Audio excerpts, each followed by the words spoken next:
I've got an opinion on most things, you know. I don't think I've ever said no comment once, ever, once about anything. Oasis are one of the defining bands of the 90s, laying claim to some of the most memorable songs of that decade. I need to be myself. Maybe I just wanna fly, wanna live, but don't, because maybe. So Sally can wait. What's the story, morning glory?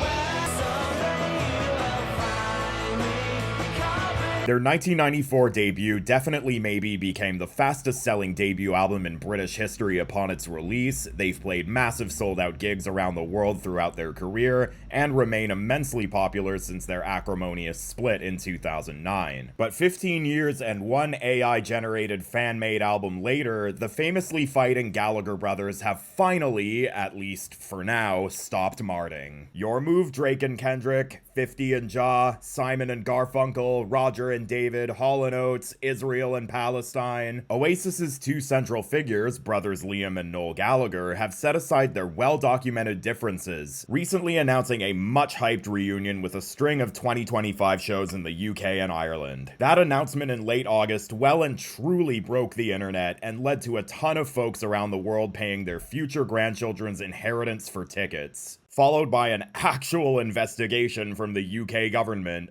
all because of Ticketmaster doing Ticketmaster things. Oh, and the announcement also gave us some delicious memes. Clearly, Liam, Noel, and Co.'s musical and commercial legacy is secure. But on the other hand, so is their propensity for toxicity, drama, and fighting not only each other, which I'll make a video about soon, but also other artists they don't like. Oasis's rise to massive worldwide success went straight to the Gallaghers' heads a long time ago without ever leaving, and their Jupiter-sized egos have caused them to assert their dominance over their peers by trash-talking them, whether prompted by journalists or not, during interviews. We are victims of our own brilliance. In that respect, both brothers could be considered the proto-Azealia Banks, artists who exploded out of the gate when they first got big, only for their penchant for public toxicity and feuds to eventually overshadow their musical output. Now that I say that, I would love to see one or both of the Gallaghers go 10 rounds with Azealia in a diss-off battle. I'd watch that shit on pay-per-view if they agreed to do that in person. Liam and Noel have always been endlessly quotable and hugely opinionated, but especially while slamming other artists. It feels almost as if they do this to remind everyone how highly they think of themselves, and how they seem to feel as if every other musician on earth should be held up against either them or their heroes, the Beatles. Hell, Noel's wiki quote page even has a section called Controversy with Other Artists. But their carelessness for those artists' feelings haven't come without consequences, and unfortunately, one of Noel's insults in particular is believed to have helped lead to its target taking their own life. I've split their history of artist beefs into two parts over two videos. Part 1 being mostly one-sided, where the brothers went easy on their targets, or their insults were either not responded to or flippantly laughed off by their targets, and Part 2, which I'll have out soon, being Reciprocated, where the Gallaghers' putdowns resulted in the artist responding in kind, sometimes leading to a well-publicized back and forth. As they say, be ready to take if you're going to dish. Without further ado, here's Part 1. Taking shots, never hurting them. Even then, y'all don't worry. There are definitely some artists the notoriously outspoken brothers have gone relatively easy on, including Muse, Florence and the Machine, and Ed Sheeran. Gingivitis. Isn't that what Ed Sheeran's got? Noel has ripped on Jack White for several reasons, such as for doing Coca-Cola commercials, and he's also compared him to, quote, Zorro on donuts. He's also fired shots at Deadmau5, who himself is a Noel Gallagher type figure in EDM. This is Deadmau5 without the f***ing stupid hat. I'm Noel Gallagher, without the stupid accent. But perhaps the funniest example of fairly lighthearted Gallagher banter has to be Liam talking about ASAP Rocky, or as he calls him, WhatsApp Ricky. While being interviewed for the cover of British GQ in 2017, Liam had this to say about his children's taste in music, quote, "My kids love grime music. Stormzy, Skepta, he seems pretty mad. I like him. They also like that bloke WhatsApp Ricky, you know, the American geezer. Stylish, funny, gold teeth." When asked if he meant ASAP Rocky, "Oh yeah, that's the fella. WhatsApp Ricky. That's a better name anyway. This looks like a job for me, so everybody just follow me. Find me in the club, bottle full of bub, mama, I got what you need. Speaking of hip-hop, the Gallaghers haven't always been warm toward the genre. Though Noel did once say he saw the Def Jam tour with Public Enemy during the 80s when it came to Manchester, I'll mention this again later, he also proclaimed to The Guardian in 2005 that he hated the genre, and in particular, two of the biggest rap artists of that era. Quote, "I f***ing despise hip-hop. Loathe it. Eminem is a idiot, and I find 50 Cent the most distasteful character I have ever crossed in my life. It's so negative. Eminem's new song about his kid, isn't it the most ridiculous piece of music you have ever heard in your life? Now hush, little baby, don't you cry, everything's gonna be. I just don't like the dragging women around on dog leads and all that stuff. I'm not having that. Though Liam has said he loved NWA and the Beastie Boys growing up, he has had some choice words in the past for Kanye West. In 2015, he described Ye's Brit Awards performance of All Day as utter shit, comparing it unfavorably to his debut album, The College Dropout. He'd also referenced Kanye's infamous rant about artistry after Beyoncé lost the Album of the Year Grammy to Beck weeks earlier, while also telling Ye he should go listen to Lee Mavers of the early 90s Liverpool band The Laws. That's right, Kanye, listen to There She Goes Once and you'll never go back.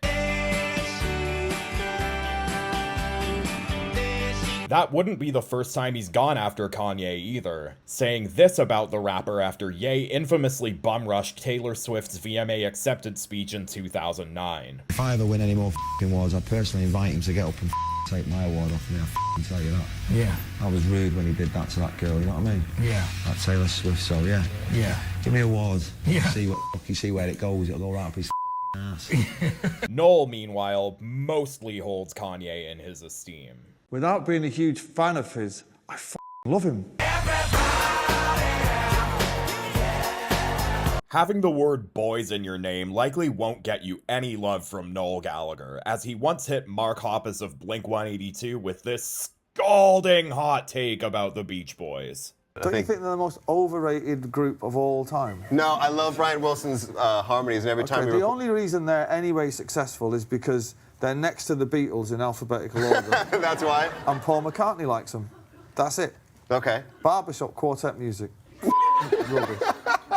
Although Good Vibrations is amazing. Right. They've got about 6 good tunes. As for the Backstreet Boys, Noel literally encouraged unaliving the group during a press conference at the 2001 Caracas Pop Festival in Venezuela. When asked why British bands like Oasis have a harder time selling records in the States like they do at home, he said, quote, "Americans have got very bad taste, hence the Backstreet Boys." He'd not only add that their music was rubbish, but that they can't sing, can't play, can't dance, while also accusing the boy band of damaging kids' teeth by doing ads for soft drinks, and, most controversially, that they, quote, should be shot. When the Backstreet Boys performed in Venezuela later that year and held a press conference of their own there, members Kevin Richardson and AJ McLean responded to Noel's frankly violent remarks, with McLean saying he should just go back to London, and Richardson saying his opinion doesn't mean anything to the group, before throwing shade at Noel for probably being high as balls during a performance at the VMAs. Quote, "When Oasis came and performed at the MTV Awards in the United States, he was spitting on the stage and it looked like he was all strung out on something. The only thing that matters for us is if we're happy with our music and if our fans are happy." Now, Kylie Minogue hasn't really said much about the Gallaghers publicly, but the brothers clearly don't think highly of her. One such example is Liam heckling her with some unfortunately homophobic insults during her speech at the 2000 Q Awards. As for Noel, he hates Kylie not just for her, but the name itself, Kylie, seems to fill him with visceral irritation. In an interview with OK Magazine in 2002, Noel said this about the Australian pop icon. "Kylie Minogue is just a demonic little idiot as far as I'm concerned. She gets cool dance producers to work with her for some bizarre reason, I don't know why. She doesn't even have a good name. It's a stupid name, Kylie, I just don't get it." Jeez, I can only imagine his thoughts on both Kylie Jenner and the family she comes from.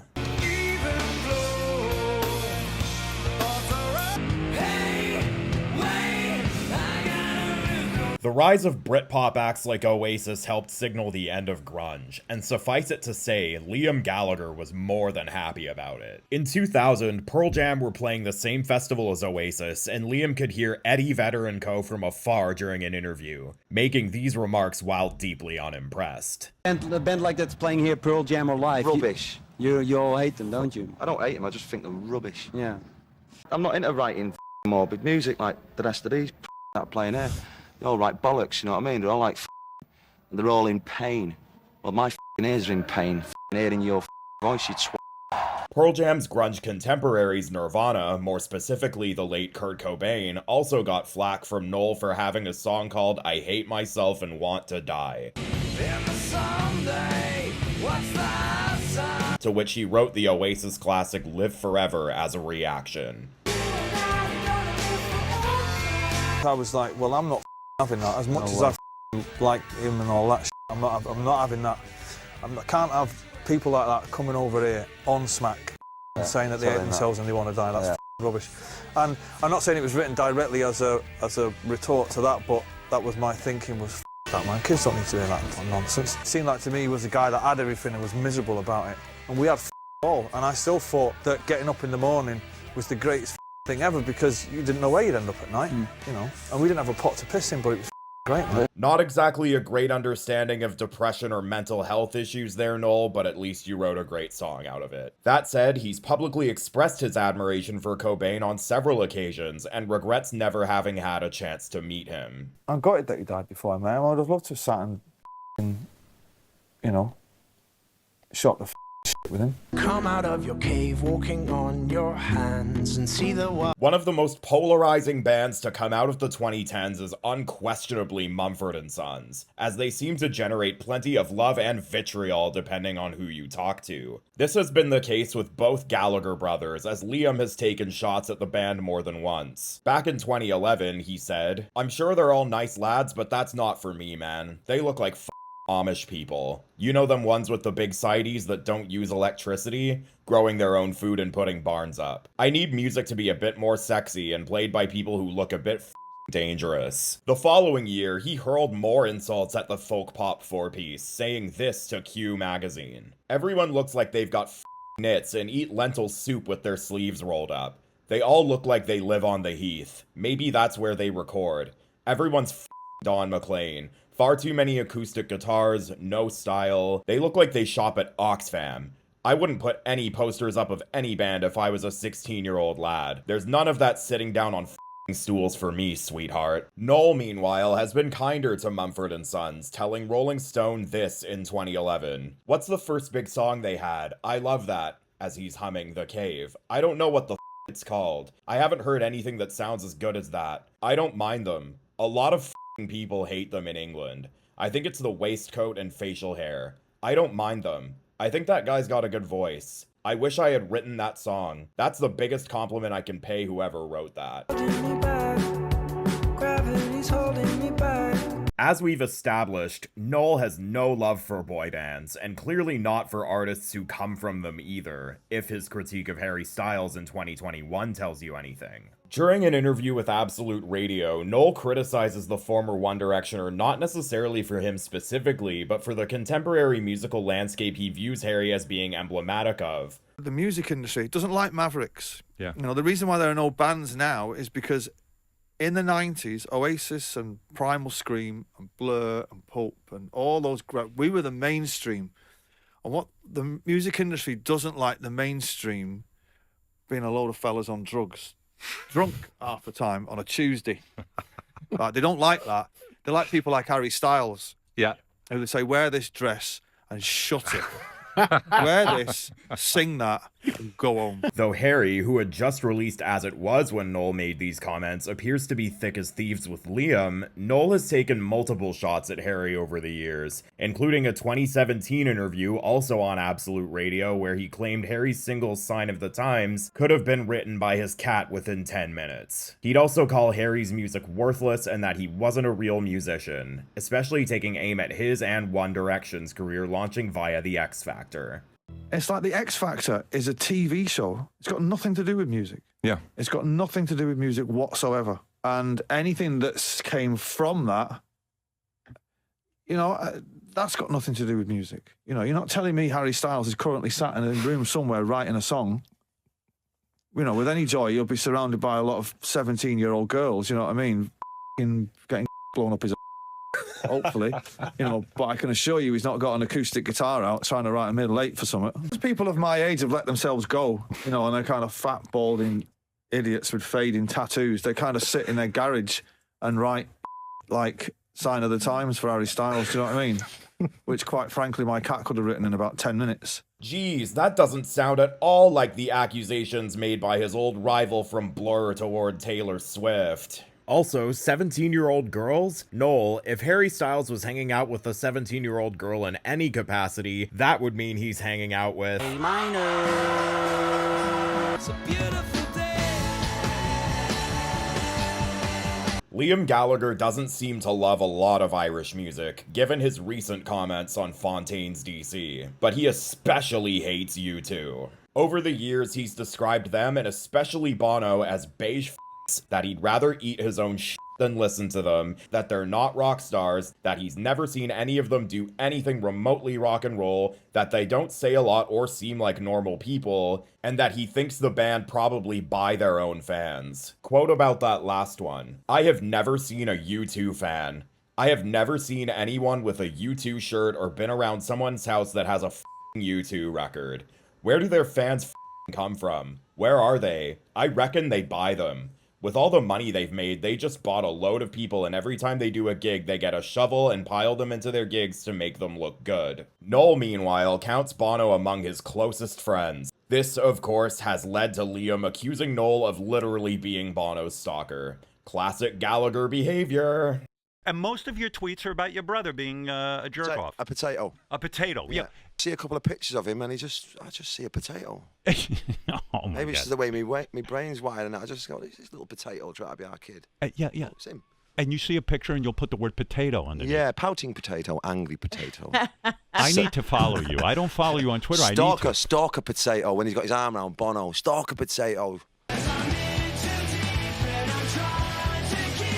Of every band Noel seems to hate, and there are many, it's kind of wild that he landed on Canadian pop punk's Sum 41 as being the worst band to ever walk the earth. He decided to take shots at Ajax, Ontario's beloved Sons completely out of the blue while getting all existential about it too, saying this in an interview: "Do you ever look at the sky and think, I'm glad I'm alive? After I heard Sum 41, I thought, I'm actually alive to hear the shittiest band of all time."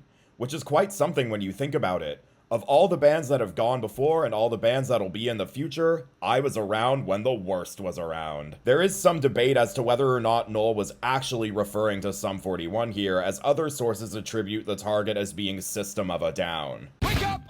Run, rush, and put a little makeup.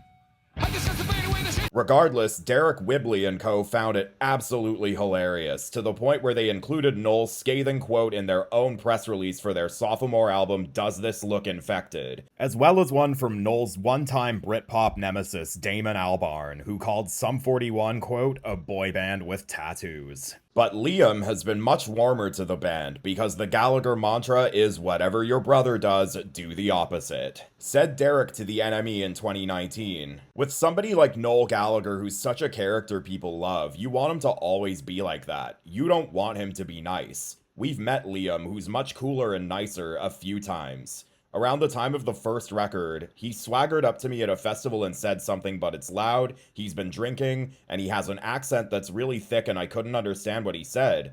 I was like, oh man, is he saying something bad? Because Noel was there too and he'd been chatting shit about us. Eventually I got it out that he was saying, I like the jumping that you do. He gave us a few compliments and I said, I'm surprised to hear you say that because your brother hates us. And he was like, F him, he doesn't know shit. We later played together on Top of the Pops and our dressing rooms were next to each other and he was really friendly then too.